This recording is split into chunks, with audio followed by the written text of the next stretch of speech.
Dahil umano sa love triangle, brutal na pinatay ng 5 tao ang sarili nilang kaibigan. Ang bangkay, itinapon lamang sa Poso Negro. Narito ang eksklusibo kong pagtutok.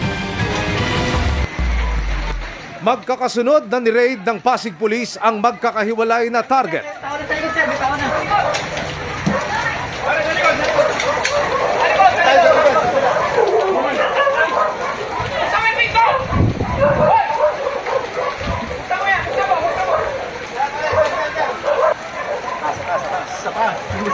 Ang kanilang pakay,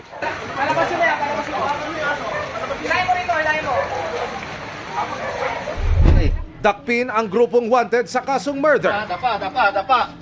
Dapa. Listado ka. 4 sa mga suspect ang nadakip, 1 ang nananatiling at large. We were able to file a case of murder.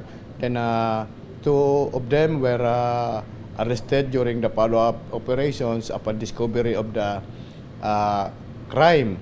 Then 1 is arrested to a separate operation, bypass operation. Yung isa ring na suspect nahuli somewhere in Masbate.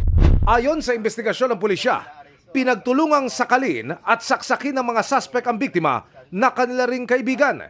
Ang tinitignang motibo, love triangle. Ito pong sumakal ay ito po yung karelasyon ngayon ng kanyang ex-girlfriend.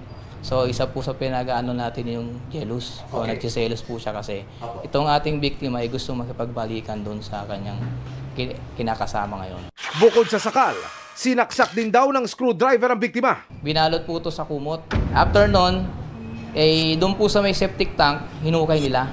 At may butas po yun, doon po nila sinuto itong ating biktima. And then, sinemento. Sa pamamagitan ng isang informante, natukoy ng pulisya kung saan ibinaon ang bangkay. Patuloy naming sinusubok na makuna ng panig ang mga suspect na ayon sa patuloy na pagsisiyasat ay nagawa rin daw ng krimen dahil pinagdudahan na rin nila ang biktima na informante ng pulisya. It was validated they are involved in illegal drug posing. Para sa GMA Integrated News, Emil Sumangil, Nakatutok, 24 Oras.